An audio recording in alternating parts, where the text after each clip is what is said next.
ये bill pass कर देने से क्या वो जो 20 के करीब छात्राओं ने नीट पेपर लीक होने की वजह से आत्महत्या कर ली, क्या उनकी जानें वापस आ जाएगी? क्या नहीं है। जो 22 लाख युवा छात्र नीट पेपर लीक होने की वजह से जिनके भविष्य को आपने अंधकार में ढकेल दिया था, क्या उनका जो था करियर वापस आप प्रॉपर कर सकते हो? री एग्ज़ाम आप करा रहे हो। तो ये कानून तो पहले भी था ना, 2 साल पहले भी बना हुआ था, मगर क्या हुआ था उसमें? उसके बाद भी तो पेपर लीक हुए। हाँ? तो ये अकाउंटेबिलिटी फिक्स करने वाली बात थी। अब देखिए आप, महाराष्ट्र के अंदर परसों एक लड़की ने फिर आत्महत्या कर ली। तो ये सब तो हो रहा है ना। और अपने इसमें क्या क्या नया कानून ला के 1 साल से लेके सजा को 10 साल बढ़ा दिया, कुछ पेनल्टी के क्लॉज बढ़ा दिए। लेकिन फास्ट ट्रैक कोर्ट की बात कर रहे हैं मोदी जी, रील बना रहे हैं आजकल, डियर फ्रेंड्स बोल रहे हैं आके।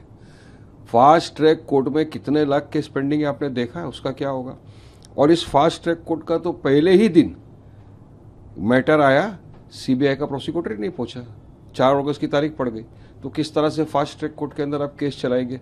तो ये होता है ना। देखिए, सरकार के पास मेजोरिटी है, वो जो चाहे वो कर सकते, लेकिन हकीकत जो ज़मीनी हकीकत है उससे सरकार बिल्कुल फेल है, जिसको दिखा दिया भारत देश के जेनजी ने, छात्राओं ने, युवाओं ने, कि आप और बर्दाश्त नहीं कर सकते। अब संवैधानिक तरीके से अपनी आवाज़ को बुलंद करते थे, करते अब करेंगे।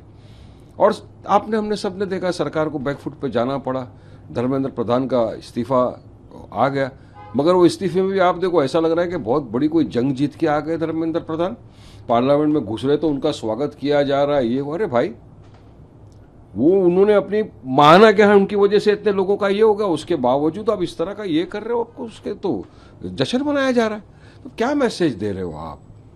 एफआईआर वापस लेने की बात की थी कि किसी के ऊपर कोई केस नहीं होगा, प्रोटेस्टर्स के ऊपर, स्टूडेंट के ऊपर, मगर फिर देखने में क्या आ रहा है, सब तरफ धड़पकड़ चालू है। सोशल मीडिया के अकाउंट्स को उड़ा रहे हो, बच्चों को नोटिस दी जा रही है। अब सुप्रीम कोर्ट ने भी बोला है कि इस तरह का है, लेकिन सरकार की जवाबदारी बनती है, जो आपने उन छात्राओं को वादे किए थे, वो वादे पे सरकार को खरा उतरना पड़ेगा, वरना फिर स्टूडेंट बोल रहे हैं कि हम फिर से प्रोटेस्ट करेंगे। तो ये तमाम चीज जो बीजेपी है ना, सिर्फ एक सबसे बड़ी जुमलाबाज पार्टी बन के रह गई है और कुछ नहीं है। और देश की जनता इनको बराबर जवाब दे रही है, खासतौर से जेंसी।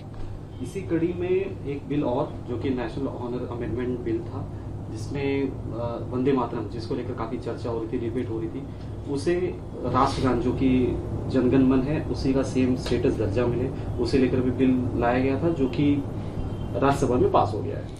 देखिए, अभी बिल राज्यसभा में पास हुआ है तो मेजोरिटी है। अब लोकसभा के अंदर जब बिल इंट्रोड्यूस होगा, उसके ऊपर जब चर्चा होगी, तो उसके बाद आपको मैं उसके लिए बताऊंगा। क्या क्या नजर आ रहा है आपको? देखिए, मैं तो पहले भी कहा था, आज भी बोल रहा हूँ, क्या वंदे मातरम का आदर करते हैं, सम्मान करते हैं, लेकिन उसको मैंडेटरी आप नहीं कर सकते, क्योंकि उसमें कुछ ऐसी पंक्तियां हैं जो एक मुसलमान को बोलने के लिए वो शिर्क हो जाता है। ये मुसलमान सिर्फ अल्लाह की वंदना करता है।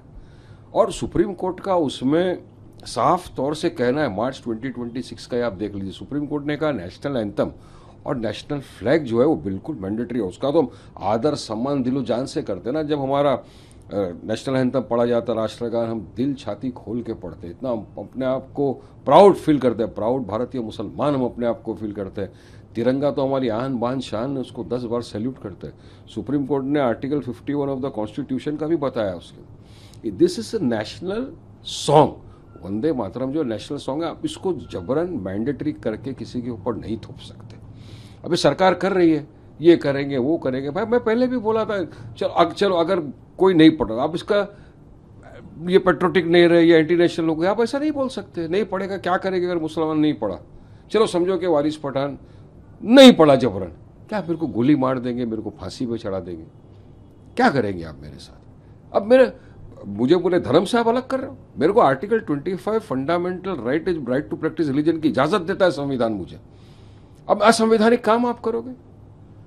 तो मैं समझता हूं कि अभी ये बिल के ऊपर चर्चा होगी, उसके बाद ही जो उस पर देखेंगे क्या करना है। साथ ही कंगना रनौत ने जो स्टेटमेंट दिया था, जिसको लेकर हमने बात भी की थी, जिन्होंने जेन जी, जो कि जनरेशन जी है, उसे जनरेशन गटर कहा था, और आज एक वीडियो जारी करके उन्होंने स्टेटमेंट दिया था उसे डिफेंड किया है। उनका ये कहना है कि जो उन्होंने कहा था, जिस तरह से प्रोटेस्ट में जिस तरह से बर्ताव किया जा रहा था, जो बातें, जो गालियाँ दी जा रही थी, तो उन्होंने जो कहा है उसका वो स्टैंड लेती है, क्या कहेंगे? ये सबसे पहले तो कंगना रनावत ने जो जेनजी के बारे में इस तरह के अल्फाज इस्तेमाल किए, गटर फटर, ये सब चीज़ बिल्कुल निंदनीय है, कंडेमनेबल है। कंगना रनावत को पूरे जेनजी के सामने आकर वीडियो जो निकालते हैं ना, उससे निकाल के माफी मांगना चाहिए पहले। हाँ, आपको किसने अधिकार दिया इस तरह से हमारे भारत का युवा, हमारे भारत का भविष्य जो है उसके बारे में इस तरह के अल्फाज इस्तेमाल करेंगे? अरे आपको पब्लिसिटी चाहिए ना, आप लो ना। अरे आप तो नकली घोड़े के ऊपर बैठ के अपने आप को झांसी और रानी बताते हो, आप पहले हकीकत पे तो आ जाओ। हाँ? और आप कौन होते हो इस तरह बोलने वाले? ये ऐसे, ये ऐसा दिखते, अरे क्या है? तो इन्होंने जिस अल्फाज का इस्तेमाल किया, मैं समझता हूं कि सबसे पहले इनको अपना मानसिक संतुलन खो बैठी है, उसका इलाज करना चाहिए। हर बार इस तरह की अनाप शनाप ये बकवासबाजी करते रहती है, और ये लगता है वो भूल गई एयरपोर्ट के ऊपर जो थप्पड़ पड़ा था इनको। अभी इस तरह की बकवास करना बंद करना चाहिए, उनको पूरा आके जेनजी के सामने माफी मांगना चाहिए कि इस तरह के अल्फाज आपने हमारे जेनजी के लिए इस्तेमाल किए। और उनको ज्यादा अहमियत देने की जरूरत ही नहीं है कंगना रनावत को, सिर्फ पब्लिसिटी के लिए इस तरह की हरकतें कर रही है।